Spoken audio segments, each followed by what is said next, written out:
Alright everyone, so we love the Wildcat. We're going to take care of it now that we got it here to Salt Lake. We're going to do an oil change, go through, check all the rest of the fluids in the car, give her a nice clean down, vacuum out the interior, clean up the outside.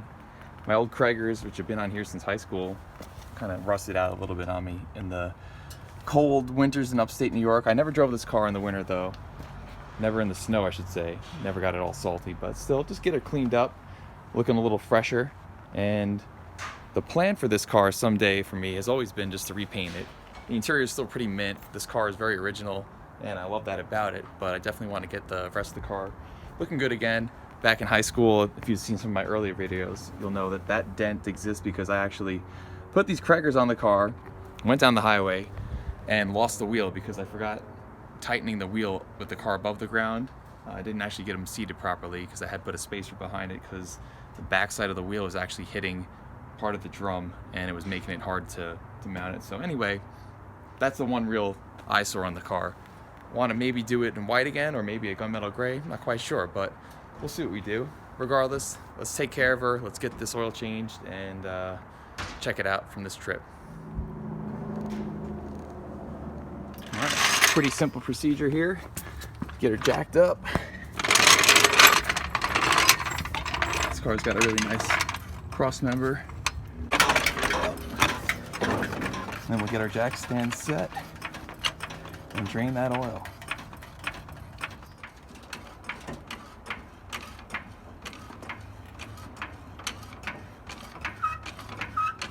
This is a pretty heavy car. I think the curb weight on the car is around 4,300 pounds, something like that.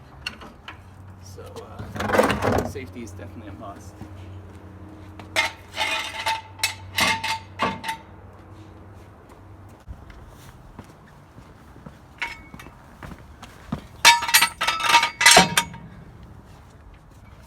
All right, we'll let her down.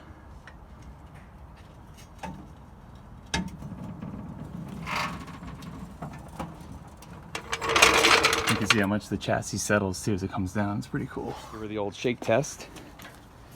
All right, if you can't knock it over with your hip, probably good. Let's pop the hood.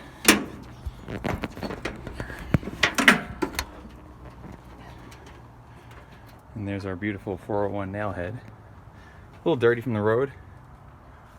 Still the original motor for the car, which is really cool. We've got our oil dipstick over here on this side of the block, and we'll fill here. Here's our oil drain plug. It's a two-part, so I'll have to hold the one part here at the base while I loosen the other while I'm filming off my iPhone. Let's see if I can do it. Nice. All right, that's good for now. And out comes the oil. Let's see what it looks like. Just put 2,000 miles on it with that road trip. And it's a little dark. I can still see through it a bit. The camera won't focus, but it's a bit translucent still, which is good. But it was definitely time for a change. And we're just nearly done draining here. Let it go for another minute. And we'll put the plug back in. And then we'll go ahead and change out the oil filter. That pretty much does it. We'll go ahead and plug her back up. And then we can drain our oil filter. Wipe that off.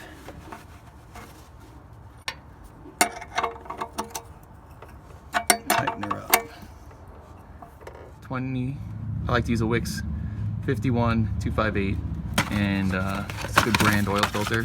And this one fits here on the 401 nailhead on the Wildcat. And that'll do the job.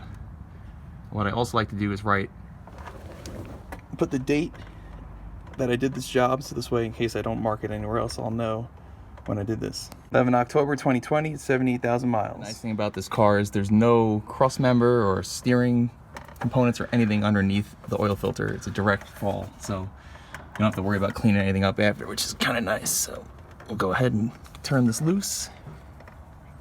Just get it slightly more than hand tight every time I do these. I'll get it hand tight and just do like a quarter turn with an oil filter wrench just to snug it up real good. Cool. face down, let it drain out. We'll grab our new one and take a little bit of oil from the last bit of oil, and I'll lubricate the O-ring. So this way that O-ring doesn't have just bare rubber sticking against painted metal or raw metal, and it won't stick. Because sometimes you take these off, the O-ring will get stuck here on the oil filter area, and then you'll have doubled up O-rings and it won't seal. You'll go and put the new filter on and it'll start leaking. Ask me how I know. All right, and we will put on our new filter. Get it pretty hand tight. All right, and now I'll just go ahead and give it slightest little torquing. Cool. That's it. Another impressive thing to note about this car, the floor is completely solid on it, as is all the chassis too. There's no rot through it. Usually this part of the driver's side floor on most cars is rotted through. It's a very solid car structurally. Got a little bit of tiny spots of rust along the bottom of the windows and a couple areas, but this will be real easy for me to restore someday. Tail here, the transmission's always been leaking, so that's why it's a little greasy back here. But that's pretty much about it as far as issues go underneath. Bring the car back down. We've secured our drain pan, tighten our drain plug. We're gonna get the jack stand out of the way. We know the oil filter's good to go too. That's all we needed.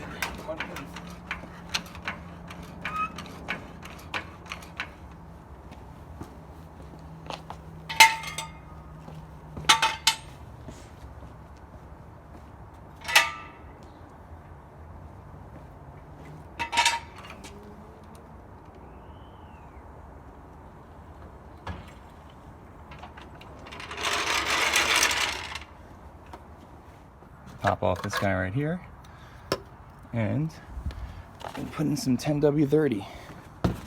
When you've been doing this long enough, you get ballsy enough and you want to go for the precision pour without using a funnel. Let's see how I do.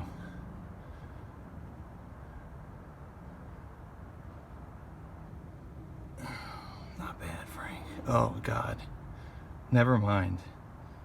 Thought I had it. What a mess. That's all right. So I pulled the dipstick. We're pretty much in the operating zone, but we have to account for the fact that the oil filter is not full right now. So we're gonna fill that, get the oil filter full, crank it up real quick, and then we'll check it one more time. All right, let's crank her up real quick.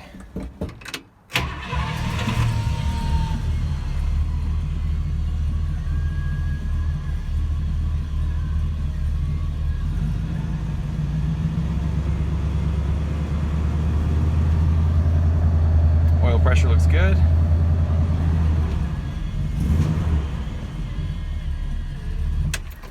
All right, now we can check it again. And you can see how low it went. So now we definitely got to add some more. And for a little extra added protection, I add in some zinc ZDDP Plus from Lucas Oil, just to protect the cam and all the little extra elements that are kind of missing in today's modern oil. Ooh, nice. Get us a final level check here on our dipstick. And it looks like we're good to go. All right, and that's all she wrote, kids. That's really all there is to it. Oil change is pretty simple. For a lot of you, you probably know how to change your oil, but if not, there's your first time seeing oil changed on a 401 nailhead out of a 66 Buick Wildcat. And yeah, love this damn car.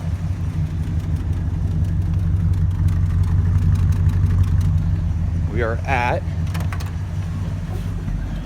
78,616 miles.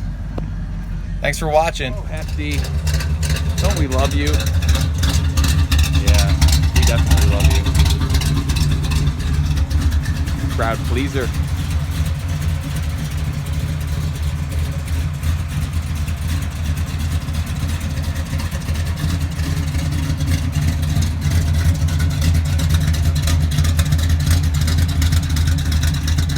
Beautiful evening here in Salt Lake.